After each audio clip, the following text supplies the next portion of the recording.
웨스체스터 연합교회 성도 여러분, 주님의 사랑으로 평강을 전합니다. 지난밤에도 주의 은혜 가운데에서 평안하게 지내셨죠? 오늘은 10월 20일이 되어지네요. 화요일입니다. 오늘도 주의 사랑 가운데에서 참 승리하시는 하루 되시기를 바랍니다. 로마서 14장 저희들이 함께하고 있습니다. 오늘은 10절부터 12절까지의 말씀 살펴보며 은혜를 나누도록 하겠습니다. 로마서 14장은 성도 간에 있는 그런 구체적인 갈등, 로마 교회에 있었던 그런 갈라짐의 원인에 대해서 언급하면서 성령 안에서 해결책을 제안하고 있습니다. 헬라인 성도들은 유대계의 전통에서 벗어나지 못하고 율법에 묵혀있던 유대파 성도들, 그들에 대해서 비판을 하면서 당신들은 기독교와 유대교를 구분하지 못하고 복음을 제대로 알지 못한다라고 말했을 것입니다. 반면에 유대파 성도들은 구약의 음식 정결법과 안식일을 지키는 그러한 중요한 일, 이런 것에 대해서 자유한 헬라인들은 성경도 모르는 자들이라면서 업신여겼을 것입니다. 이렇게 갈라져 있는 교인들에게 10절에서 강하게 질책을 합니다. 내가 어찌하여 내 형제를 비판하느냐? 어찌하여 내 형제를 업신여기느냐? 우리가 다 하나님의 심판대 앞에 서리라 라고 말씀하십니다. 인간이란 문제의 소지를 늘 품고 있는 존재이죠. 물론 죄 때문에 그렇습니다. 그래서 삶의 갈등과 문제는 인생의 본질이 되어집니다. 인생이라면 누구라도 문제를 피할 수 없다라는 의미가 되겠죠. 그 문제 중에서 서로의 관점의 차이에서 오는 갈등으로 인해 그 문제가 그냥 너무 심각해지는 것이죠. 관점을 조금만 조정하면 쉽게 해결될 수 있는 그 조정이 생각보다 그렇게 쉽지가 않습니다. 그러다 보니 너무나도 많은 에너지를 불필요한 갈등에 쏟아붓고 낭비를 합니다. 사람들이 함께 살아가고 있는 삶의 모든 영역에서 그렇지만 특별히 각양각색의 사람들이 모여있는 교회 생활이 그렇습니다. 본질적인 복음의 문제에 집중을 하지 못하고 변두리적인 사안에 목숨을 겁니다. 어떤 의미에서 많은 성도들이 함께하는 교회 생활의 그 성공의 비결은 초점과 본질을 잃지 않는 것이다라고 할 수 있겠습니다. 지난주에 말씀을 나누었듯이 사도 바울이 서신을 보내고 있는 로마 교회의 형편, 이런 변두리적인 사안으로 인해서 서로 안에 갈등이 생기고 문제가 발생하죠. 고기를 먹는 문제, 예배를 어느 날에 드리느냐로 서로 판단하며 무시합니다. 유대인에서 기독교를 개종한 사람들은 자신이 익숙해 있는 율법에 매여서 부정한 음식을 먹는다는 꺼리낌으로 고기를 먹지 않았고 유대인의 안식일인 토요일에 예배를 드리기를 원했습니다. 반면에 로마인들, 헬라인들은 예수를 믿는 사람들은 믿는 사람으로서 율법에 묶일 필요가 없다라고 하면서 유대파 기독교인들을 비판했던 것이죠. 이제 그리스도인들로서 이 갈등을 어떻게 풀어나가느냐? 사울이 본문에서 말씀을 합니다.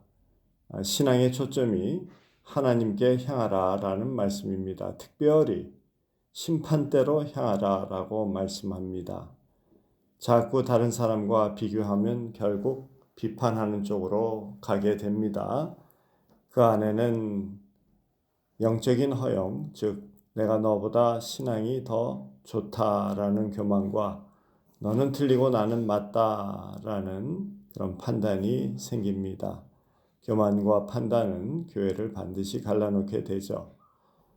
그래서 모든 성도들이 하나님의 심판대 앞에서 하나님 앞에 드러날 것이니 두려워하는 마음으로 입을 다물라라고 오늘 말씀은 12절에서 이렇게 말씀합니다. 그러므로 너희 각 사람이 자기 일을 하나님께 짓고 하리라.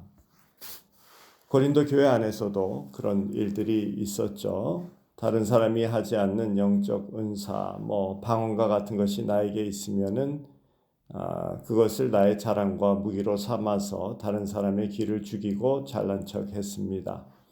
방언과 같이 영적 은사가 있는 성도들은 당신들은 그것도 못하냐라고 하지 못하는 사람들에게 말했던 것입니다.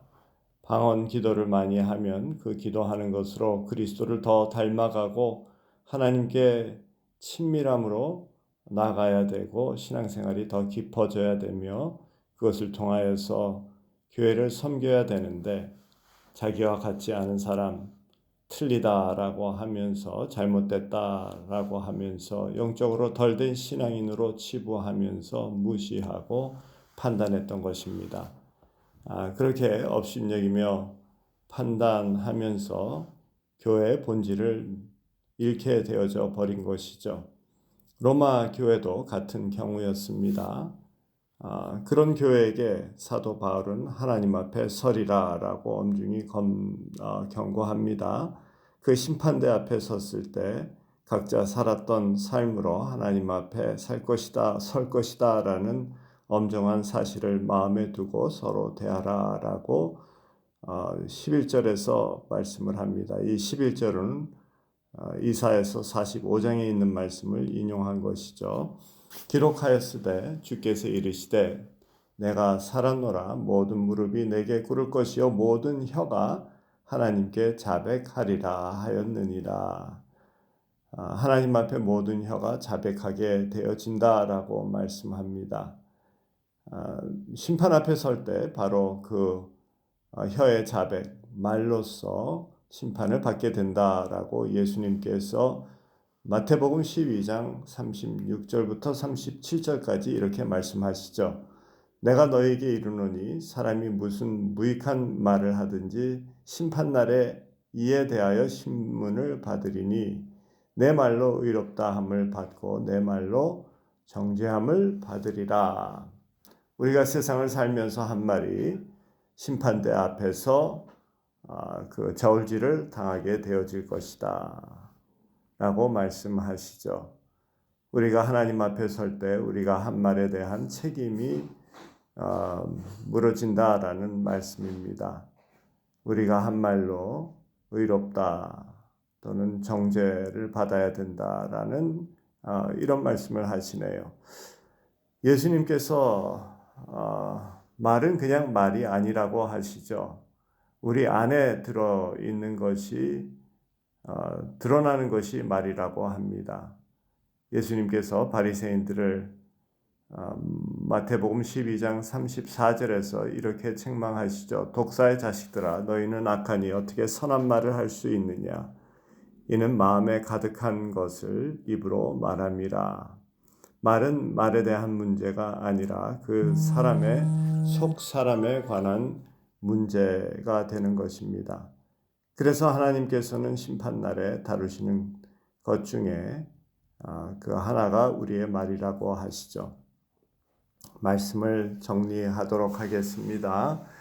사도 바울은 로마 교인들에게 입에 파수꾼을 세우고 하나님 앞에서 칭찬받을 말, 그것을 골라서 하라고 하십니다. 특별히 교회에서 서로를 비판하는 말이라든가 무시하는 말로 서로에게 상처되지 않도록 조심하고 하나 되어지는데 열심을 내며 복음의 그 본질에 초점을 맞추라고 말씀하시는 것이죠. 오늘도 우리 하루 살아가면서 하나님 앞에서 칭찬받을 수 있는 우리들이 되도록 입에 파수꾼을 세우는 저와 여러분들이 되시기를 주님의 이름으로 축원합니다. 오늘도 주 안에서 승리하시고 강건하시기를 주님께 빕니다. 우리 다 같이 잠시 기도드리겠습니다. 사랑의 하나님 아버지, 주님의 말씀 오늘 함께 묵상하며 우리의 말이 그냥 다 땅에 떨어지는 것이 아니라 하나님의 심판대 앞에 설 때 그 말로써 우리의 잘못을 참 저울질 받게 되어진다라는 이런 말씀을 저희들이 함께 나누었습니다. 참 저희들이 입에 파수꾼을 두게 하시고 그리하여서 심판대 앞에서 칭찬받을 수 있는 우리들 되도록 저희들 지켜주시고 성령님 함께해 주시옵고 성령님의 이끄심에 순종하는 저희들 되게 해 주시옵소서.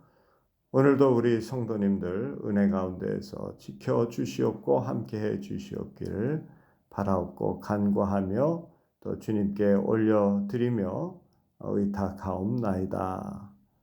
우리 주 예수 그리스도 이름 받들어서 기도드렸사옵나이다. 아멘.